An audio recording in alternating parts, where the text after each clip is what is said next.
அப்பொழுது பவுல் 100க்கு அதிபதிகளில் ஒருவனை அழைத்து, இந்த வாலிபனை சேனாதிபதியிடத்திற்கு கூட்டிக் கொண்டு போம், அவரிடத்தில் இவன் அறிவிக்க வேண்டிய ஒரு காரியம் உண்டு என்றான். அந்தபடியே அவன் இவனை சேனாதிபதியின் இடத்திற்கு கூட்டிக் கொண்டு போய், காவலில் வைக்கப்பட்டிருக்கிற பவுல் என்னை அழைத்து உமக்கொரு காரியத்தை சொல்ல வேண்டும் என்று இருக்கிற இந்த வாலிபனை உம்மிடத்திற்கு கொண்டு போகும்படி என்னை கேட்டுக்கொண்டார் என்றான். அப்பொழுது சேனாதிபதி அவனுடைய கையை பிடித்து தனியே அழைத்துக் கொண்டு போய், நீ என்னிடத்தில் அறிவிக்க வேண்டிய காரியம் என்னவென்று கேட்டான். அதற்கு அவன், யூதர்கள் பவுலின் காரியத்தை அதிக திட்டமாய் விசாரிக்க மனதுள்ளவர்கள் போல நீர் நாளைக்கு அவர்களை ஆலோசனை சங்கத்தாரிடத்தில் கொண்டு வரும்படி உம்மை வேண்டிக் கொள்ள உடன்பட்டிருக்கிறார்கள். நீர் அவர்களை சம்மதிக்க வேண்டாம்.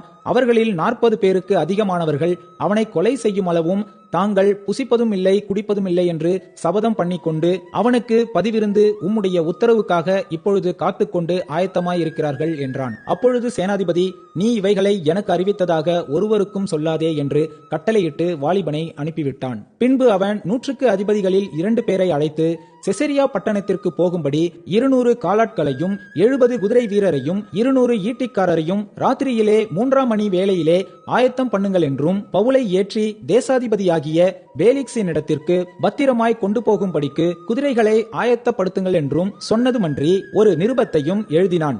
அதன் விவரமாவது, கணம் பொருந்திய தேசாதிபதியாகிய பேலிக்ஸ் என்பவருக்கு கிலவுதியு லீசியா வாழ்த்துதல் சொல்லி அறிவிக்கிறது என்னவென்றால், இந்த மனுஷனை யூதர் பிடித்து கொலை செய்ய போகிற சமயத்தில் நான் போர்ச்சேவகரோடே கூட போய் இவன் ரோமன் என்று அறிந்து இவனை விடுவித்தேன். அவர்கள் இவன் மேல் சாட்டின குற்றத்தை நான் அறிய வேண்டும் என்று இவனை அவர்கள் ஆலோசனை சங்கத்துக்கு முன் கொண்டு போனேன். இவன் அவர்களுடைய வேதத்திற்கு அடுத்த விஷயங்களை குறித்து குற்றஞ்சாட்டப்பட்டவன் என்று விளங்கினதையே அல்லாமல் மரணத்துக்காவது விலங்குக்காவது ஏற்ற குற்றம் யாதொன்றும் இவனிடத்தில் இல்லை என்று கண்டறிந்தேன். யூதர்கள் இவனுக்கு விரோதமாய் சற்பனையான யோசனை செய்கிறார்கள் என்று எனக்கு தெரிய வந்தபோது உடனே இவனை உம்மிடத்திற்கு அனுப்பினேன். குற்றஞ்சாட்டுகிறவர்களும் இவனுக்கு விரோதமாய் சொல்கிற காரியங்களை உமக்கு முன்பாக வந்து சொல்லும்படி அவர்களுக்கு கட்டளையிட்டேன்.